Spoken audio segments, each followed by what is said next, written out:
Hello, and welcome to the Illinois Drifter Podcast. I'm your host, Justin Kahn. For this episode, we have a very special guest. I couldn't be more excited about it. I'm not going to waste a bunch of your time. Let's go ahead and bring him in.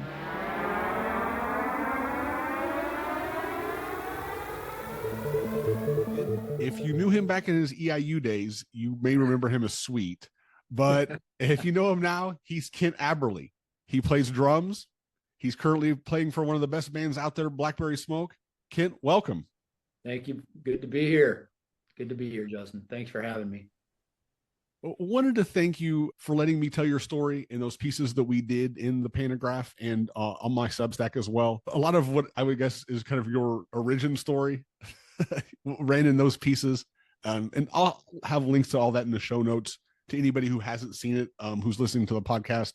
Some really fun stuff in there. And we'll hit on some of that stuff here today, but wanted to just make sure everybody knew about that before we got any further into this.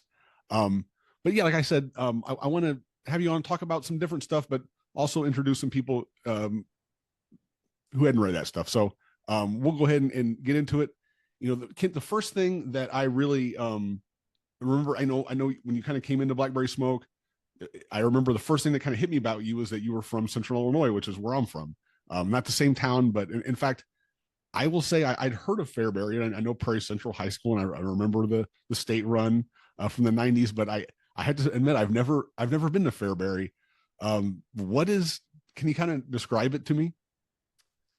Man, it's a really small town of really good people and hardworking folks. You know, there's literally one red light, which is on the interstate. That's the only red light in the entire town. We got a really cool main drag with a couple of bars and some locally owned businesses, some couple of decent restaurants. But when I was a kid there, man, it was a lot different when I was a kid there. You know, we had, growing up, we had RD's restaurant, which my neighbors owned, and we used to go up there and get pizza burgers and fries with pineapple shakes, and it was just an amazing time. But the high school, our rivalry with Pontiac, especially when I was in high school, was always amazing. I've got a lot of friends from Pontiac, so we're getting to play those guys in sports. But honestly, man, the racetrack was probably the one thing that we were known for. Saturday nights in Fairbury during the summer, that's where you were at. You were at the racetrack. And I grew up 3 blocks from there. My house is about 3 blocks from the track. And I remember distinctly either playing my drums. I could play my drums late on a Saturday because the racetrack noises would drown out my drums coming out of my windows in my neighbors' houses. But I distinctly remember like falling asleep to the racetrack. And those tones and that sound is definitely something that's kind of like instilled in my blood for sure. But yeah, man, Fairbury it's a lot of definitely a farming community. The two tallest things in our town are grain elevators, and we have it's an incredible community, man. And the community's been through a lot over the last few years. I'm sure you're familiar with Dylan and Drew's passing, and that was really hard on the community, but it brought them together in a really amazing way. And it's everybody's, that town is really good at picking each other up, and my 92-year-old dad and his twin brother still live there, and I can honestly say like they are thriving. And a lot of it is because that community kind of takes care of their own, so it's a really cool, it was a great place to grow up for sure. I love that you talk about the racetrack. I think that I don't know how far that extends out, but it certainly is if you grew up in Central Illinois or Illinois, I grew up in Western Illinois, Quincy, Illinois I grew up every Saturday night. I didn't go every Saturday night. I didn't live that close, but I had a buddy whose dad would go over, and we would a lot of times I would go to him and Quincy Raceways. Then when I moved here to when I lived in Jacksonville, Illinois, they had a track there that was that was sort of that circuit there with Fairbury Yeah, as well. full And then thunder. here, I live in Decatur. Macon Speedway in a little south of here is a really popular one as well that's still going strong. And they've hit some. They've went through a few owners here in recent years. It's kind of went through some tough times, but like those tracks, like it kind of happens with those. But it's amazing how the communities kind of keep those things going. Oh yeah, man. Yeah, and like Fairbury's track, it's going through a revival right now. My friend Matt Curl purchased the track from the American Legion. Like the Fairbury American Legion. It's called Fairbury American Legion Speedway Falls. And the American Legion ran that thing for forever. And it was great. And I think it just gets to where, like, in order for growth to happen, you got to kind of let go of the bureaucratic part of it, and when Matt Curl took it over, it's really just thrived. He's been able to push it in more of a privatized type of situation with sponsorships and all kinds of stuff and concerts. And I know they've got a concert coming up with Dancing in the Dirt concert. I think they've got this maybe the third or fourth one. But it's fantastic, man. It's fantastic. And I love going home, and when it's out there, so I can just, park, get on my dad's golf cart, cruise across town, park at my nephew's house, which is my old house, park in the front yard, and just walk right into the racetrack. It's just, I love it, man. There's nothing like it. And your dad doing well? He's doing fantastic. Moves a little slower, but his brain's still on it, man. He's loving this Illini basketball run this year that's going on, and he watches all the Prairie Central Hawks basketball games on Facebook. Fairbury News, those guys are great. Mike and those guys and Kent, they do a great job getting all the sports out to the community for folks who might maybe just can't make it to games. So they broadcast all those games live on Facebook, and it's great, man. He's doing fantastic. Yeah, and he's got his twin brother, who are both 92, and they're both just studs. And they keep each other. They tell each other that you're going to live to be 100, and man, I'm almost willing to put money on it. For sure. They're doing great. Definitely rooting for that. Definitely rooting for that. We talked a lot about your success as an athlete at Prairie Central and, on the state basketball team and definitely a really successful baseball career at Prairie Central that, led to a college playing career as well. And, were there things as you transitioned into music that you carried over from that taught you or that you learned, or was it really just like a whole new thing for you? Oh yeah, definitely there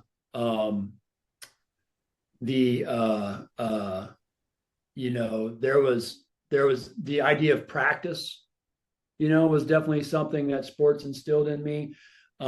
There's a competitive edge to musicians too. A lot of guys won't want to say it or anything, but there's definitely like a competition. You feel a little bit of competition when it comes to stuff. I definitely take the idea that when I go on the stage with Blackberry Smoke, that I don't care who's on a festival with us, we're going to blow everybody off the stage. That's kind of our attitude. That's my attitude anyway. And definitely the discipline that you have in sports. And, like when I got towards the end of my college career in baseball, I think I had just gotten to where I was honestly, man, I was in so much pain that the discipline just kind of took a back seat, and I just didn't want to do it anymore. But then music for me was really an uplifting moment. It was something that kind of reignited that determination in me that sports used to give me. And I saw the opportunities that were around me, and it was kind of like starting over, so I could start really fresh and have a different outlook on things, and it's been great, man.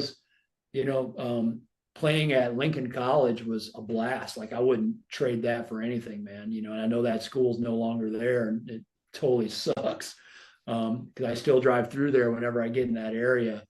But playing at Lincoln was amazing, and I still have friends to this day from that team.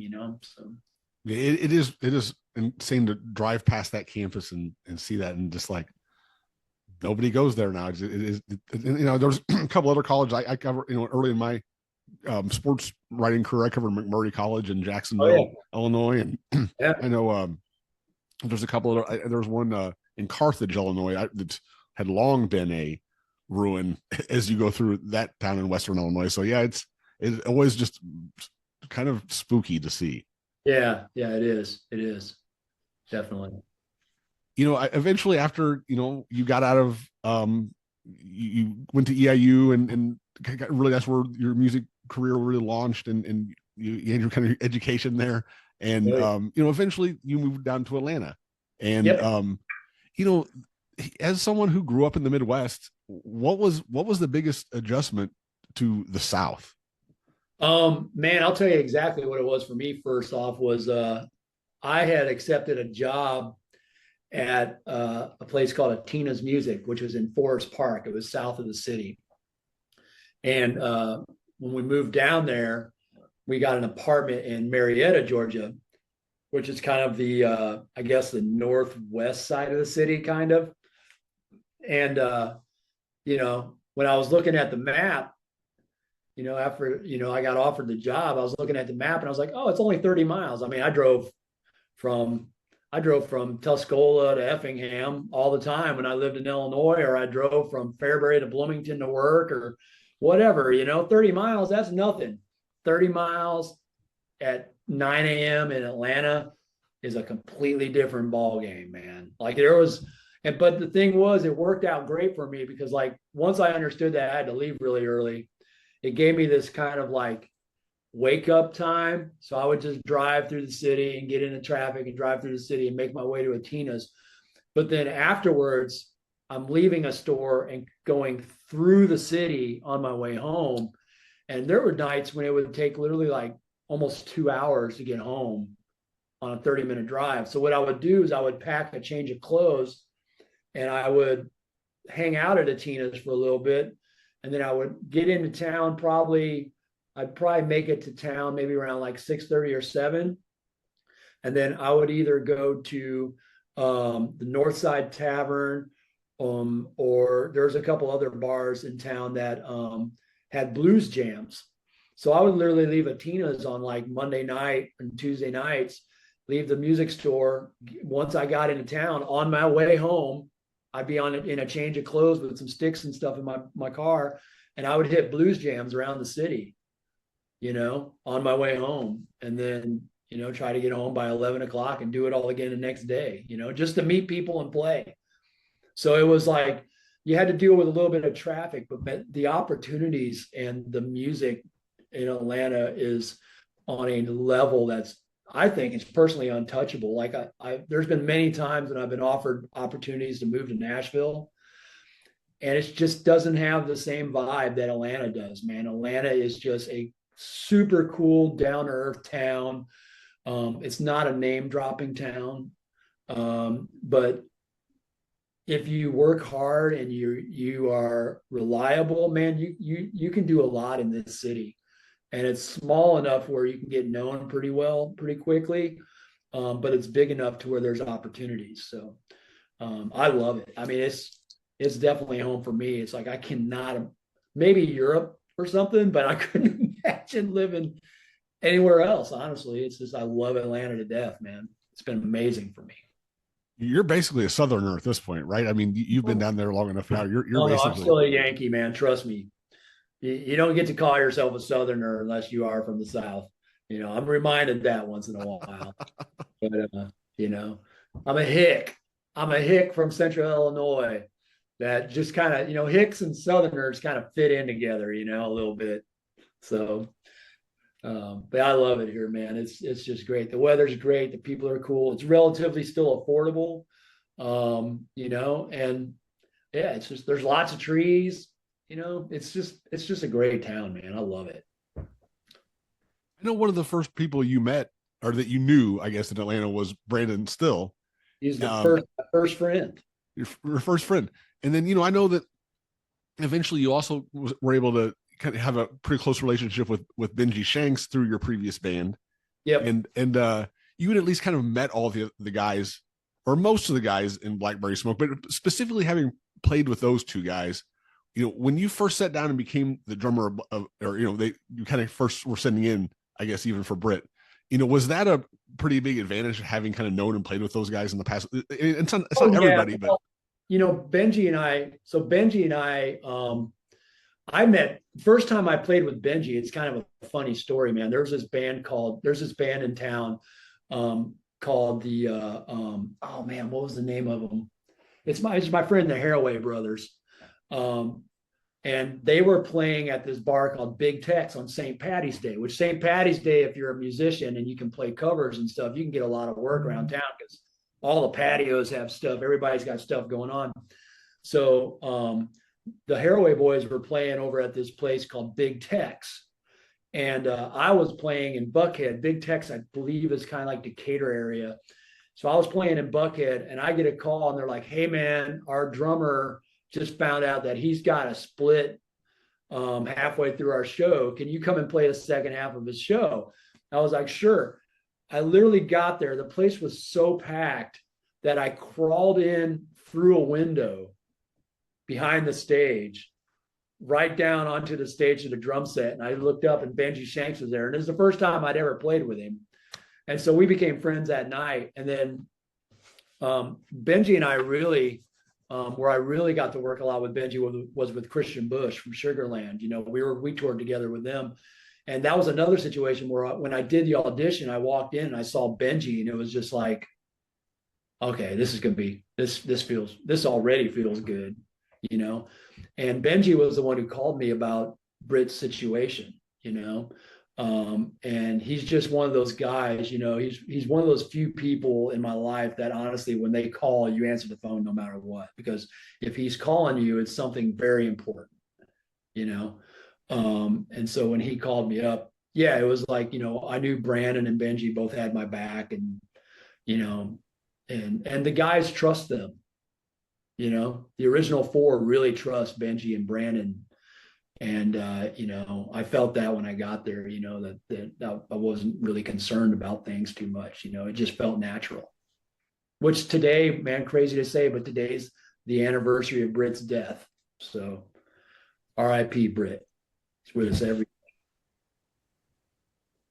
day. Blackberry Smoke is kind of unique in that not too many bands have had drummers, I guess, who are as front facing as Brit. I mean, he wasn't like the singer or anything, but I mean, as far as like, I can't really think of necessarily another one, a comparison to where he really was, as front facing as anybody in that band, and it kind of shines, it kind of shines more of a spotlight, you come into the band and just because of how big a spotlight he had on him. I mean, I guess it kind of shines more of a spotlight on you, I guess. Did that affect how you approached it stepping in? Well, when I stepped in, man, I tell you, the main thing was I know how proud these dudes are of everything they've accomplished, and I've known Brit for a long time, and my main thing was to be be super respectful of the situation. That's why, I mean, I had so many friends of mine from home that were super pissed at me because my first show with the band sitting in for Brit at the end of 2022 was playing at Peoria Civic Center. And I told maybe 3 people, because I was like, this isn't my gig. I'm literally just filling a void for him until he can get back up here.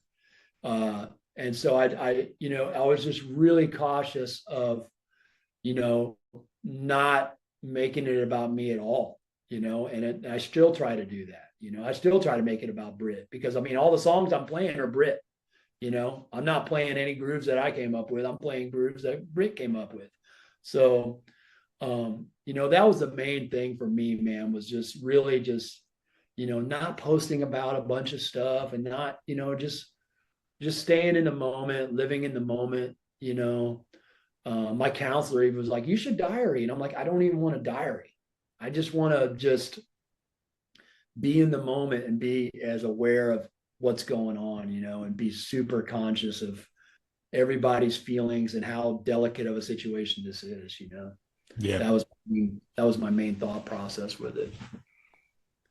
I guess it kind of, with the legacy he left, I guess, kind of earning it, with in your spot kind of never goes away, right? I mean, that is, there is sort of that, which I know you kind of embrace that though, but I mean, that is true about it. Oh yeah, for sure, man. I mean, I think I mentioned this in the article, but like, the one guy who I really, yeah, actually, man, like the first guy to call me, the first fellow musician to call me up on the road was Johnny Colt, who used to play with the Black Crows. And at the time, um, for a long time, he had played bass with Skinnerd, back when some of the guys were literally like, I think he even said he had to carry like like a, what's that called? The jack for a heart, like whatever they call that. I forget what they call that. The thing that they electrocutes people to get their heart. Oh, the defibrillator, I think you said. Defibrillator, yeah. Yeah. He had to carry a defibrillator because he was licensed to carry one, And so he called me up when I was just subbing for Brit and just teching for him. And he was just checking in to see how things were going, And he shared a lot of stories with me about being on the road with Skinner at the time. And then, meeting Jason Newsted was huge too, because Cliff was such an important figure in the Metallica situation, and that was the thing with Brit, man. It's like people don't realize, a lot of people don't understand. It's like he wasn't just the drummer, man. He was literally the creator of this thing that's called Blackberry Smoke. He saw it. I don't know if he saw it in a dream or what, but he saw it. He did all the graphics. He basically came up with the name. He came up with the the image, and everything about the band was kind of focused off his image, and his art. Mm. And he was such a creative guy, that it's I don't. And the thing is, it's like I get asked all the time, what's it like to replace somebody? I'm like, I'm not replacing him. It's like that's never a thought process for me is replacing him. I'm literally I'm the drummer that's playing. I'm the guy who's playing the drums now. Right. Yeah. You can't replace a guy like that. So, but yeah, man, I think about him every day. I mean, every day that, we're on stage, I definitely try to take a moment and try to like pull his energy into me and, just try to, play with the pride that he had, that's, and the fans have been great. I get compliments all the time from fans saying, "Hey man, you got big shoes to fill, but you're doing great." That's all that matters. As long as they're happy, man, I'm happy. So. Well, hey, you mentioned Blackberry Smoke fans. I really do think it's been one of the most interesting things about like kind of getting into their music is you follow the fan. I started following the fan page after I got into them, and it's really a really it's a large mix of people, but it's kind of I would almost call it like a country hippie feel type thing. It's kind of how I've, especially when I'm at the live shows. Like that's 100% the feel I always get. But I guess what has surprised you maybe about Blackberry Smoke fans now that you've been with the band a little bit? They're definitely the most dedicated fans of any group I've ever performed with. I've met people that have been to 150 shows.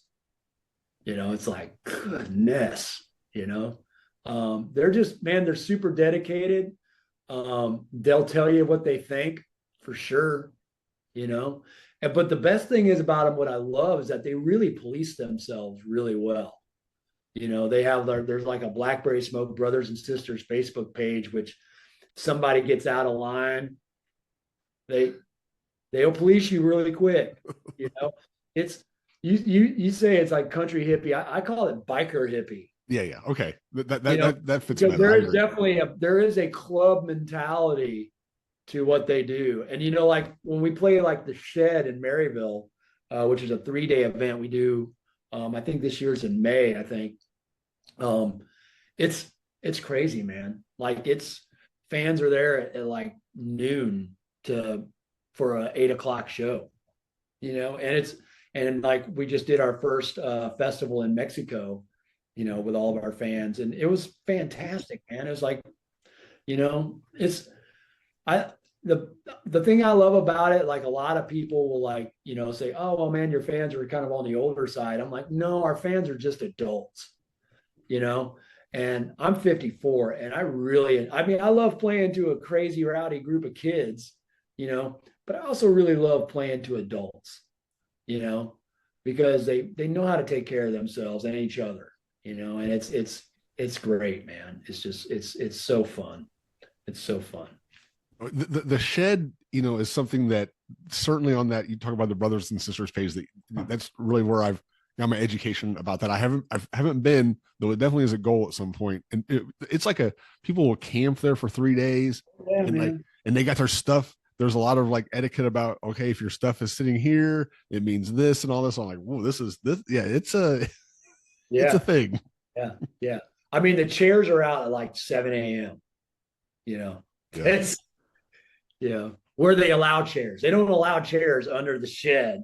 You got to put your chairs on the outside. But man, it's so fun, dude. It's just the energy of those shows. It's just awesome. I love it, man. And they know every lyric to every song, and it's just great, man. It's just so fun. What are something maybe that fans don't realize about the band from the inside out? Like maybe fans kind of have like a sort of a preconception or a conception of the band. What are some things? What's something maybe that the people don't realize about the band? With our fans, the band's pretty open. It's been 25 years of touring, so they, a lot of them look at us. Some people look at us almost like they're kids. It's like there's not really anything that that they probably don't know already. I think the dedication that the band has. I would want the fans to know that the dedication the band has to the fans is number one priority for us. That's something that we always want to make sure our fans know, and we take what we do extremely seriously, everything from our health to our shows. It's everything, man. And it's, we plan on doing it for, I at least plan on doing it for a long time, so, but as far as like anything that's, certain things stay on the bus, man, You've been with them, playing with them now for a couple of years, and it's that you mentioned the fans knowing all the words. I find it to be a really accessible catalog. Like it was very easy for me to dig into them. But like, is there a song that maybe, or a song or two maybe, that are your favorites that you really like, that you are the biggest fan, or maybe you like to play the most? I'm kind of like you, man. The whole catalog is just so good. You know, um, there are definitely certain tunes, like uh, uh, some of the slower stuff. Lonesome for a Living.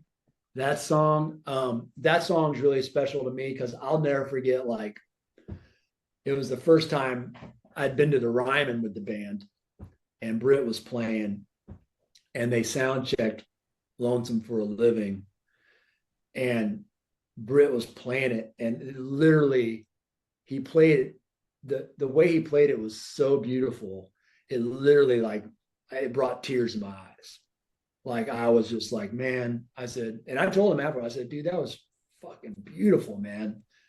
I just can't, it's songs like that, man, where it's just, there are definitely certain songs that just remind me of Brit, and yeah. But man, they're all great. There's just so many good songs on their catalog, man. It's hard to really pick one or two, it's tough. One of the things when you see the band live that I enjoy the most, or and I think a lot of fans like this, are the interludes. You have Sleeping Dogs, and Ain't Yeah. Much Left of Me always had those little interludes, and you always, what are we going to get tonight? What are we going Yeah. to? How much do you guys? Is there a lot of rehearsal that goes into? I mean, it always kind of feels on the fly, but man, it's a lot of, you guys are working a lot of different songs in there. I mean, is that, how does that kind of work as far as? Pretty on the fly, you know. It's kind of whatever Charlie feels like playing that night, and he'll play it, just start it on the spot, and we all just kind of follow, you know. Everybody in the band's really good listeners, you know, and I think we've all done enough gigs in our life to where we can communicate really well without stepping on each other. So when we get into a situation where there might be some improv going on, everybody's a really good listener and communicator, you know, and can and can have a meeting of the minds, you know, all off the cuff, and everybody says what needs to be, they need to say, but nobody steps on each other's toes. You know, it's really fun. It's fun. I love it. I love it. And it keeps everything fresh. You know, it keeps it super fresh. So it's great. Has there been one of those that have been, oh yeah, this is the one your favorite to do? Like, because you know, it's a lot of stuff that you guys probably are listening to, you know, having, you know, grown up listening to and things like that. I love it when we pull out some old Van Halen, like with Take Your Whiskey Home and stuff like that. You know, it's like that stuff's super cool. I mean, it's, yeah, definitely some stuff like that. I love the Led Zeppelin stuff that we'll do occasionally. Right now, we've been doing Jailbreak by Thin Lizzy, which has been awesome. You know, that's been a blast because Lizzy is like one of my favorite bands, man. You know, there's so many good songs by that band. But yeah, man, you know, it's always something different every night. You know, we really never do the same set 2 nights in a row ever. You know, we'll have moments like we have like a song that we end the set shows with, you know, because that's the anthem. But throughout the show, you know, it's pretty much a different set every night, which is awesome, you know. Yeah, no question. It's always a little, you know, it's never like the same chit chat and things like that too. It's always kind of it's nice.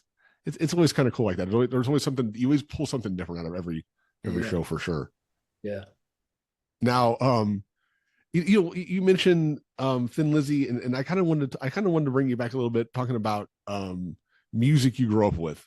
But like who are some like you know, maybe when you were young, who were some really early ones for you that really kind of, yeah, this is what I'm into, and maybe, and then like kind of as you progressed a little bit, who were some of your favorites as we went along? Well, my first record, full length record, I went to upstairs at Walton's in Fairbury and bought Kiss Animalize. Was my first full length record I ever bought. My first cassette I ever bought was an album called Pac-Man Fever. I wish to God I had that cassette. It's probably worth thousands of dollars now.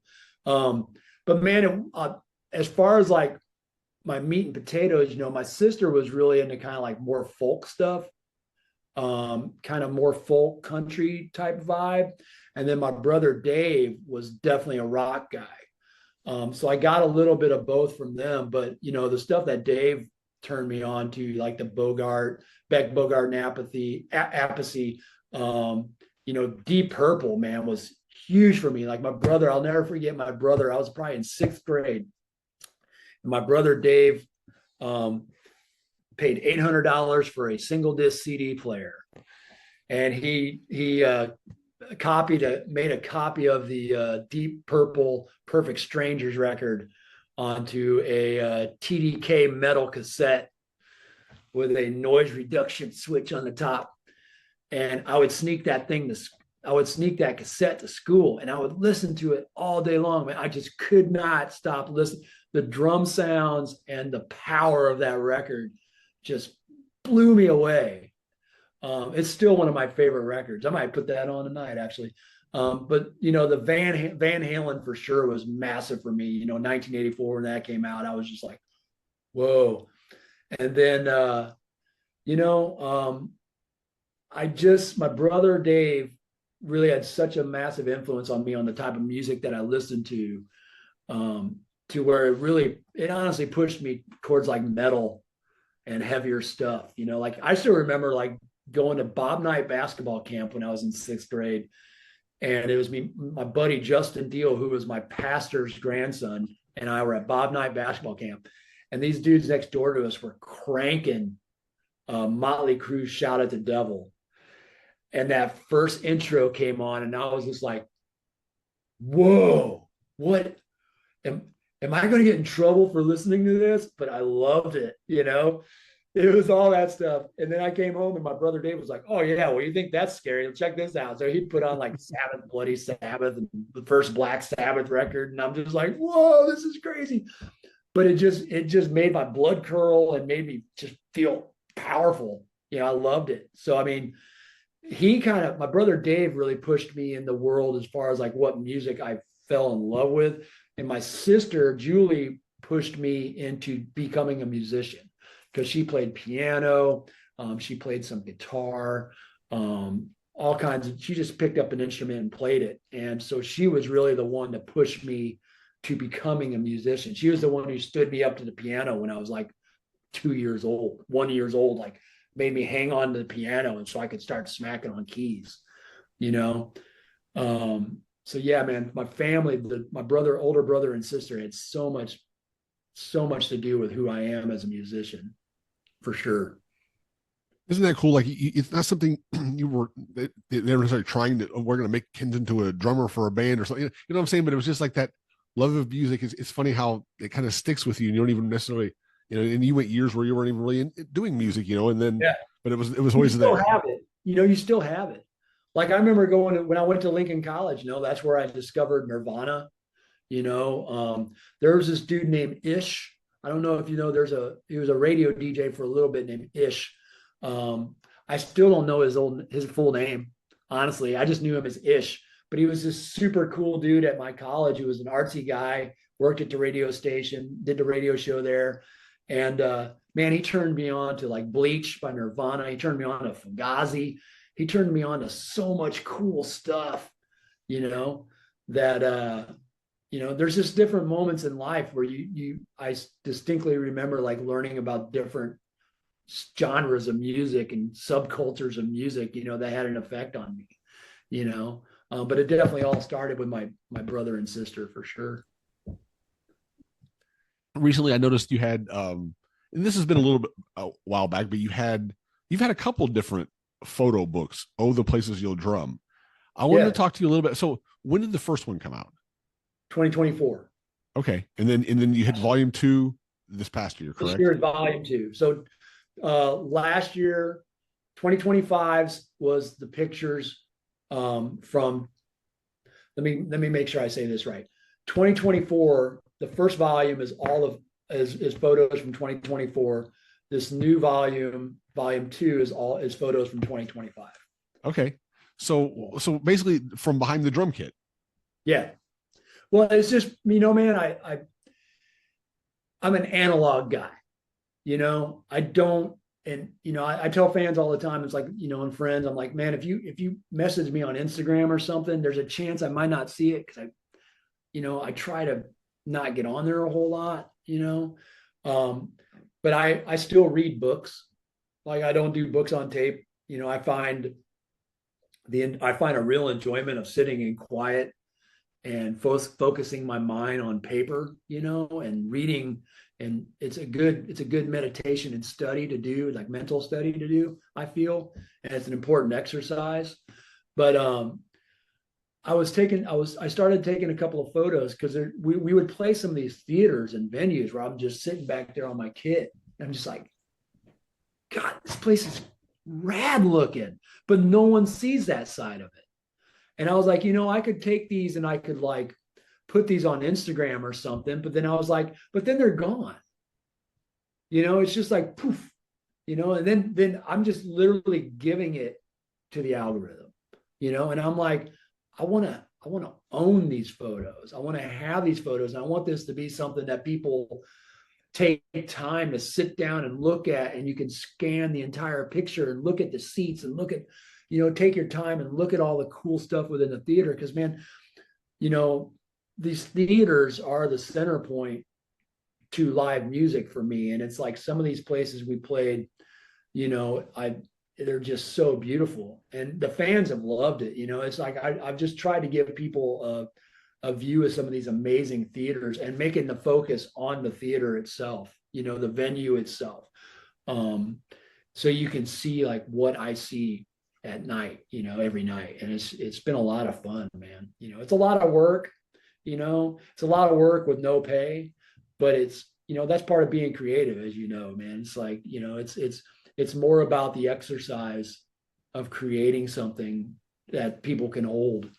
And I'm a big believer in that, so I'm going to try to keep them going, Yeah.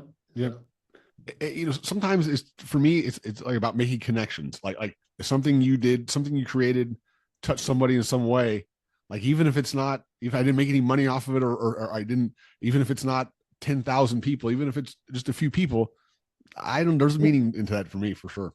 Yeah, absolutely, man. Absolutely. And I've gotten some great responses from fans where they're like, man, I was at that show.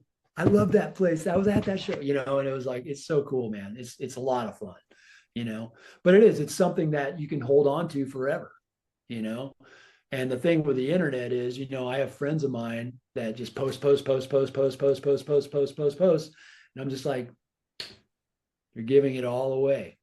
Like, it's gone. Like, I really want to get through a lot of my photos and like print some photos off, that's the one place where I'm like, man, it's like when I was a kid growing up, I always loved like digging through the old house. Like, our house was, we had an old farmhouse, and I would root as a kid. I would root through all the old closets and stuff. And my mom she wasn't really a hoarder, but she definitely didn't throw stuff away.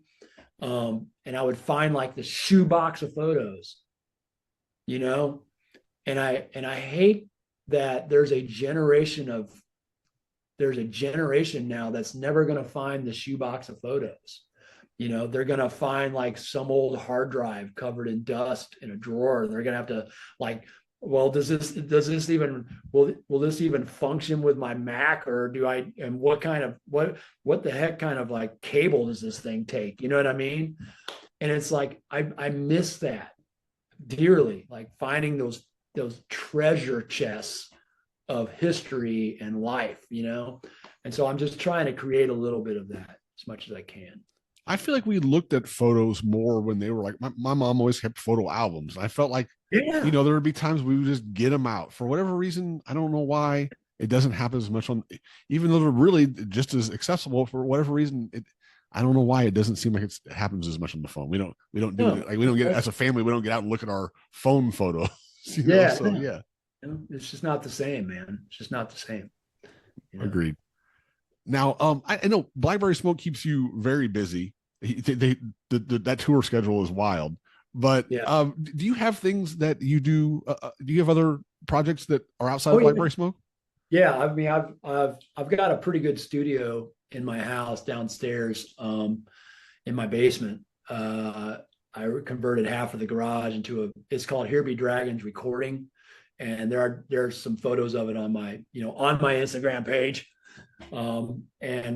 But I have friends come over and we'll do some improv sessions. I've got a couple of different projects where there's actually some songs and stuff. I've got a new song that's getting ready to come out that I don't really want to talk about too much yet, but it's always, my goal is like when I'm not on the road with Blackberry Smoke is to come home and create and be creative.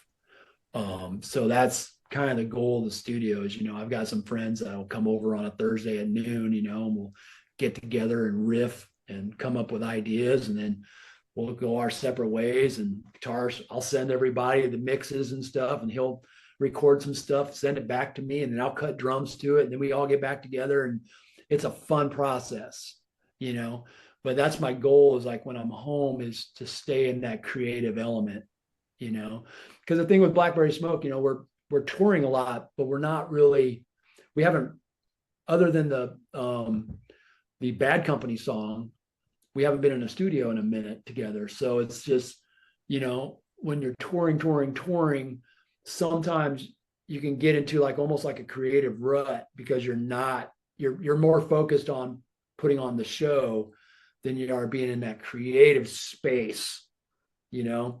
So I try to, when I'm home, to just really get into that creative space. And that's what the studio is for. So, but yeah, I've got a couple of different projects in the works right now. Some Very cool. heavy stuff, some lighter stuff, some jazzy stuff, you know. Yeah, Should be you have pretty eclectic taste as far as music. You're all you don't certainly like you talked about metal and you know Blackberry Smoke's obviously another, but you certainly aren't someone who has like really specific taste. You're all over the place with that. I'm all over the place. I like good shit, man. If it's good, I don't, like living in Atlanta, man, there's so much good hip hop here that is like it's undeniable, you know? And it's, hip hop, jazz. There's an amazing improv scene here, where you'll go to a venue and there'll be like two drummers going, two bass players, a keyboard player, a couple horn players, a couple of guitar players, no vocals, and they're just going for it. Literally, like you're just walking into a wall of improv, and it's so amazing, what these guys can do. And I've been able to be part of that on a small scale just because I'm gone a lot. But it's yeah, I love if it's good, man, I like it. If it's good, I like it.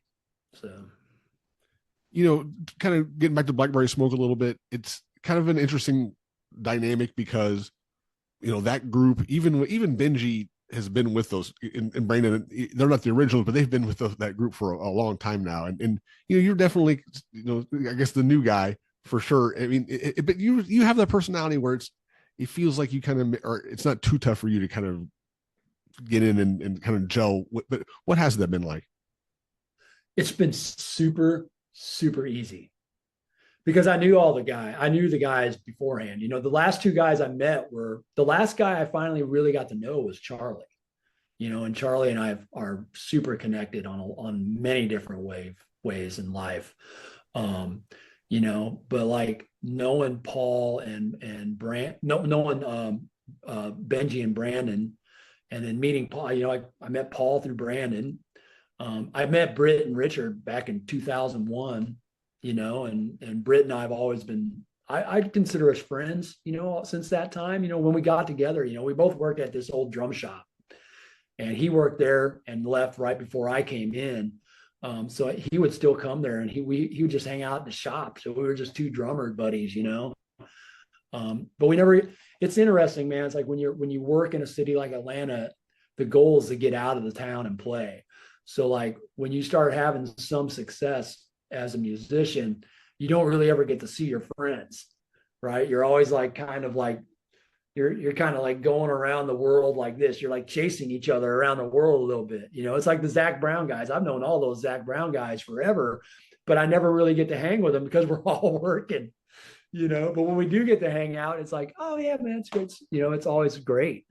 But it's been super easy because the guys are just super nice guys. They're all really nice guys, and the crew's been super cool. And it's in having some history with the guys, that develops the trust. And if you got trust, things are pretty easy.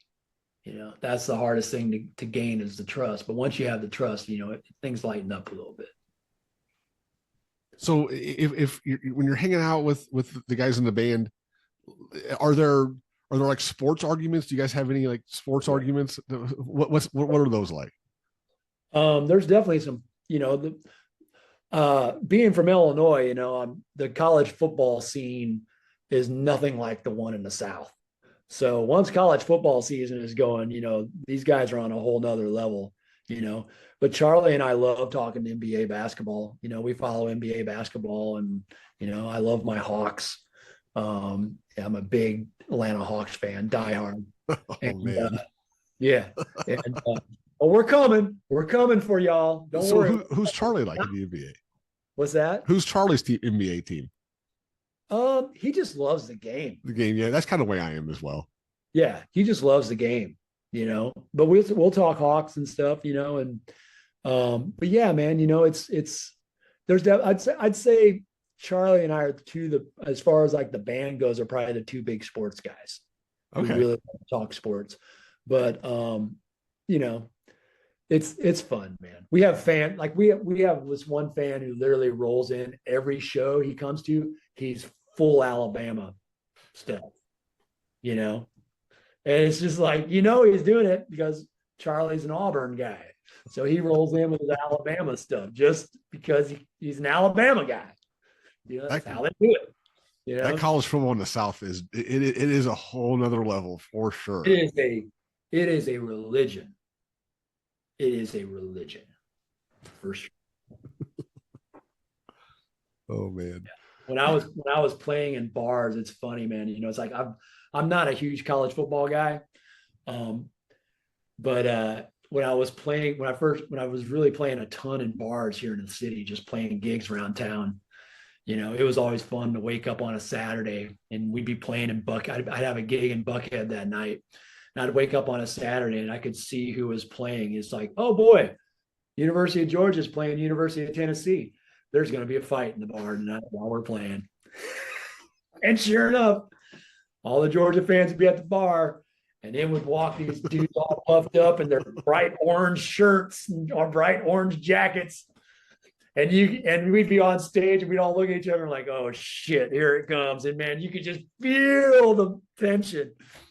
And sure enough, there'd be a fight.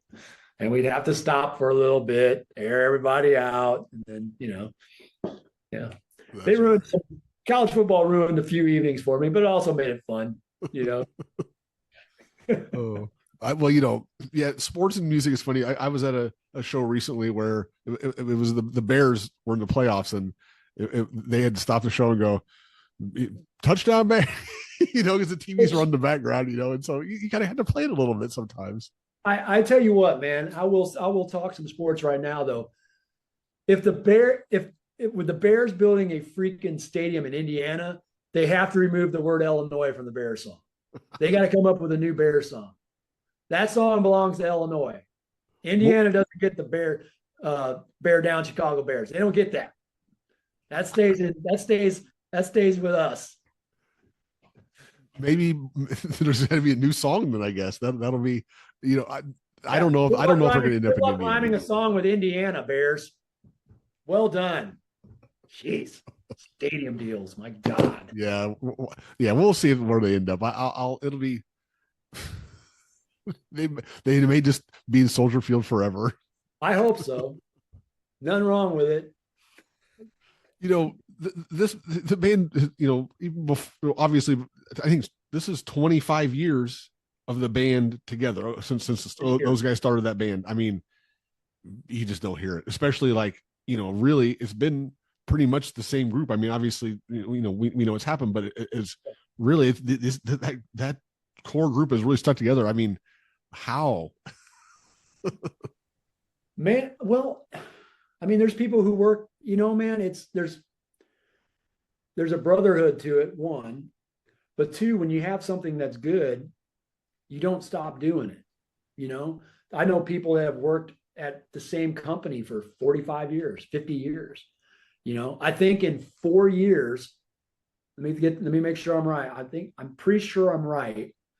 But I think in 4 years, if they can play, and I just saw them this past summer, but I went and saw Judas Priest. And if Judas Priest lasts another 4 years, they have been playing for 60 years as Judas Priest. 60 years. All the same guys, other than the guys who can't play because of health, but mostly pretty much, 60 years as a band. So it's just, man, when you got something good, you don't stop doing it. Those are the outliers, Kent. I mean, think about it. Think about how many bands, just for whatever weird, egos or whatever, it just didn't. It didn't happen. Yeah, it's. A lot of times it's just ego gets in the way, but man, this band, we just love what we do, so it's, the guys love what they do and we love our music. We love our fans and, there's no reason to stop. We're not old enough. We're not too old yet, and it's like, well, when is that? It's like I went and saw Neil Young and Crazy Horse last summer and Ralphie Molina was playing drums and he's 81. So it's like, okay, there's the bar. It's like, all right, let's do it, you know? So yeah. I saw Willie Nelson 2 summers ago, 91 years old. Yeah, Still man. out there doing it. Drums Yeah, is tougher at 90 than maybe, but I it mean, can be. he was still Yeah. pretty agile on the guitar. To be Oh honest with yeah, you, I was pretty impressed. it can be. You know, especially like when you think about guys like, you know, when Neil Peart was, you know, when he was starting to bow out, you know, before he had the brain cancer and stuff.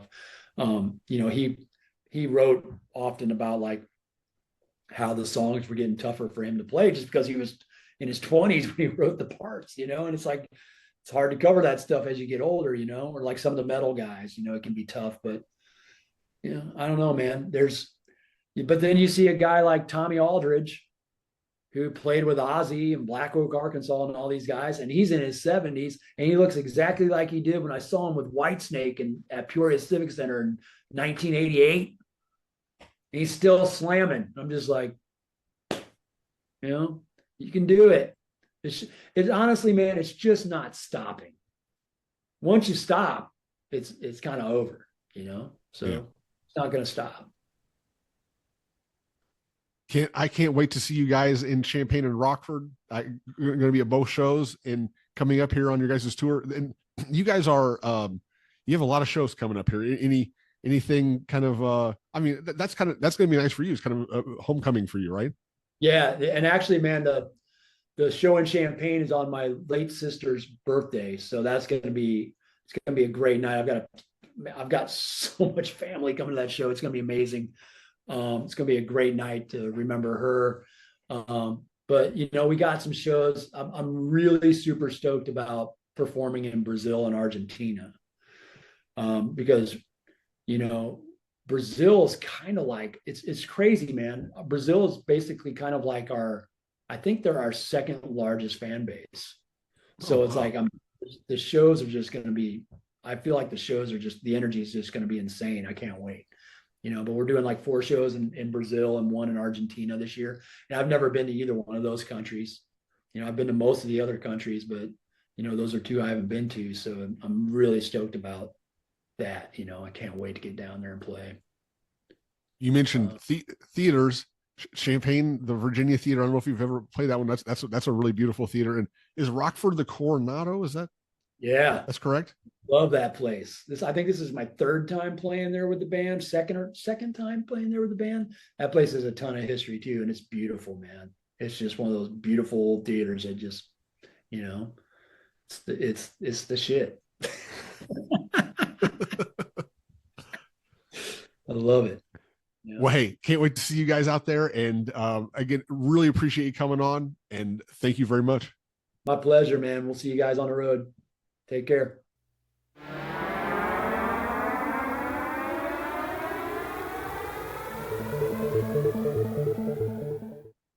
Well, thanks again to Kent for coming on. Very cool. What a fun conversation. What a great talker, right?